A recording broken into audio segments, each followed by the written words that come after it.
America is known for apple pie, baseball, and our insanely high incarceration rate. The United States incarcerates more people per capita than any other country.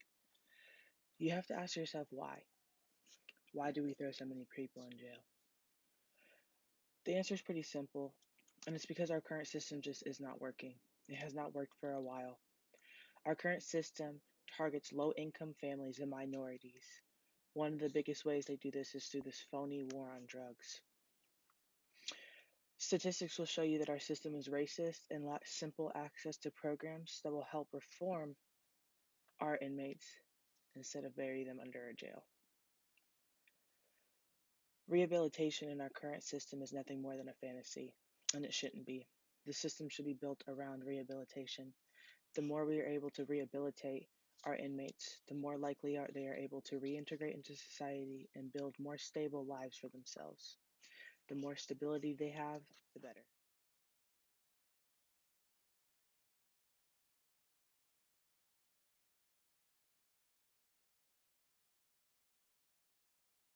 Let's touch on the basics first. Why do we have jails and prisons, and how do we use it in our current system? Currently, we use the deterrence model, and we have criminals who have committed crimes pay their crimes back to society by serving time in jail or prison. The deterrence model is used to deter these criminals from committing their crimes again, as well as to deter potential criminals from committing similar crimes. While those individuals are repaying their debt to society, it should be used to help them learn skills and rehabilitate them so they will not commit these crimes in the future. Currently, 1.5 million Americans call prison home. The Bureau of Justice Statistics reports 3 in 4 released from prison will be arrested and entangled with the law within 5 years of being released.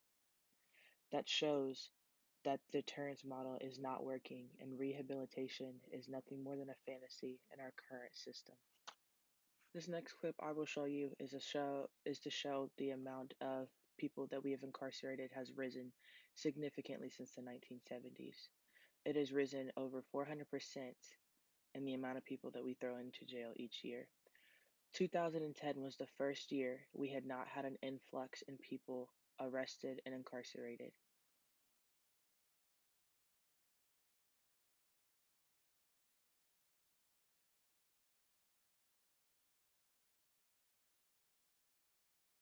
So, why should we care about prison reform? These people are criminals and they've broken the law, and we shouldn't care about stuff like that. Had they not broken the law and hurt innocent people, they wouldn't be in prison. But it's really not that black and white. America spends over $87 billion on incarceration today. The Committee for Responsible Federal Budget reported that in 2010, America spent over $80 billion on incarceration. This is an $87 billion broken system. We spend more money on incarcerating fellow Americans than we do educating them. Vera.org surveyed 40 states and reported on average it costs over $31,000 to house an inmate and take care of their basic needs. Every single state that was surveyed was significantly over their yearly budget. 6 of those states, 20 to 34% of the taxpayers' money was spent outside of their yearly budget. This is a significant waste of money, and if anything, it could be something that you care about because it's costing you tax dollars, and we're spending money on a system that does not work.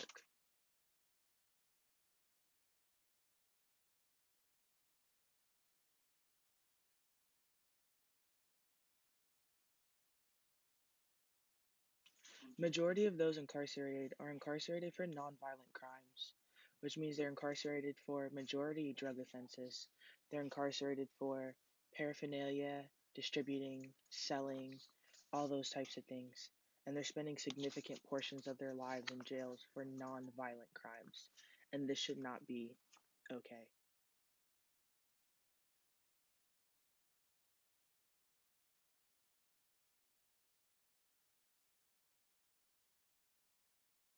The amount of people that are thrown in jail strictly for drug offenses has risen significantly in the past several decades. due to this policy war on drugs.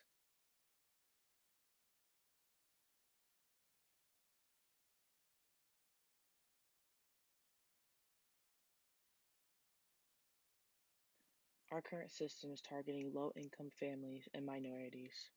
Racism is something that is ingrained into the fabric of our very society. Majority of the prison population are black males, despite them being the minority of this country. This trend is common and consistent amongst age and gender. Majority of the population in juvenile facilities are those of young black males, and majority of those in women's facilities are black females. These statistics have stayed consistent throughout time in America.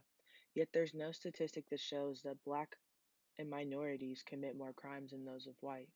It's just clear that they're targeted more and incarcerated at a significantly and disproportionate rate than those of white Americans.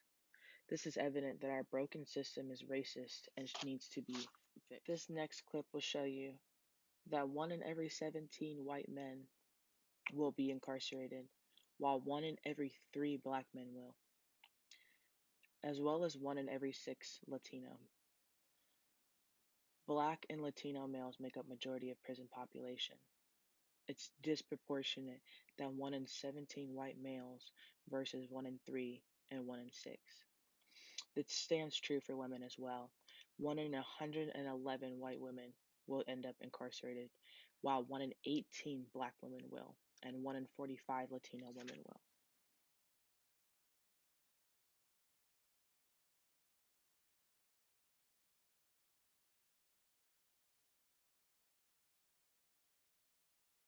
This next clip will show you, as I stated earlier, that this trend is consistent throughout age and gender as well.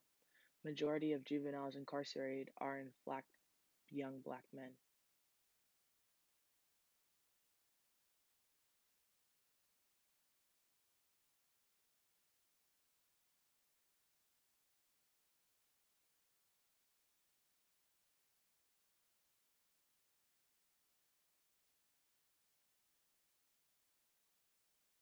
Okay, so instead of us spending billions of dollars on a blatantly broken and racist system, why not reform it? To look at what our system would need, I decided to look at one of the most successful systems, Norway's. Business Insider and other networks report how successful Norway's penal system is, and there's a few major differences between our system and theirs. The major difference is that the model of Norway's is so much better. The principle of normality was the biggest one that stood out to me. The principle of normality involved around those who have been incarcerated is significantly different. They do not have to deal with stigmas and are not shunned by society once they are out. They have a preventative code when it comes to violence, and they are giving living quarters more like dormitories, and they do not have to suffer dehumanizing conditions. They are given a contact officer, and each contact officer only has a few residents within the facility. This makes it easy for the contact officers and the residents to build rapport with each other. Thus, when somebody is upset or needs something, you're able to tell. Versus if you had one contact officer for 50 residents, it would not be as successful. This was one of the main things that stood out to me because it's incredibly important for people to build personal connections. And this is one of those ways. Building this personal connection can help them rehabilitate and heal from any of the issues that they were having outside of this facility. They are given access to programs to help them develop skills and hone in on skills that they need to help them build a more stable life. The more stability they have outside of these facilities, the more likelihood and more success rate they will have. They do not have to restrain their residents on a regular basis. In the past 8 years, the restraint chair has not been used once. While in America, we have a punitive approach that is clearly toxic. We isolate inmates and we dehumanize them in ways that are difficult for them to come back from, thus being difficult for them to reintegrate back in society. Isolation is illegal by international law, but is commonly used throughout American facilities. Isolation is used as punishment. If an inmate is having problems, they will say throw them in segregation, throw them in the hole, in which their amount of time spent there is based upon how severe their actions were.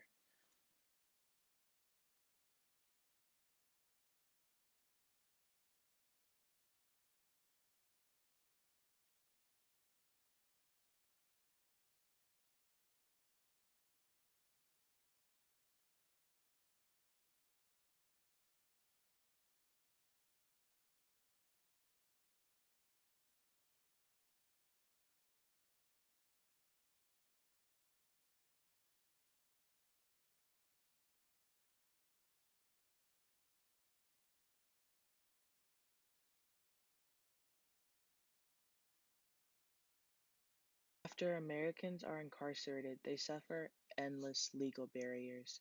These barriers that keep them from fair housing, employment, obtaining license, attaining voting and registration, etc., let alone the stigma they have to suffer from as well. Reform comes down to two broad categories. One is access to programs while incarcerated, such as education, job training, skills, etc., as well as revising correctional policies to help our community relations and stop demonizing those who have been incarcerated. We need to stop targeting low income families. We need to stop targeting minorities through these drug policies, and those who are caught with drugs do not need to spend 25 plus years in jail for non-violent offenses. The fact that there are more people in jail for drug offenses than any other crime is a problem. That can be a slight probationary period. We could speak of legalizing drugs. There's several other options to go about instead of just incarcerating them and keeping them in this system. And you have to understand that this is a $1 billion industry. We're wasting billions of dollars on a system that is failing us.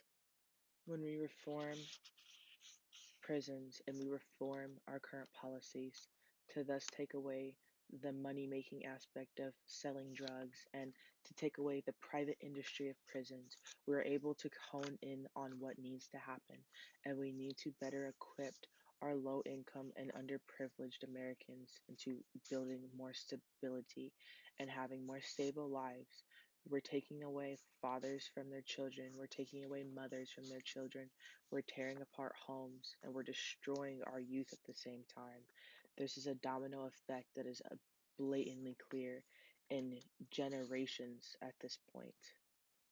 It is beyond clear that we need to accept the fact that this system is racist and broken, and we incarcerate more people per capita than any other country, and that rehabilitation is not plausible in our current system.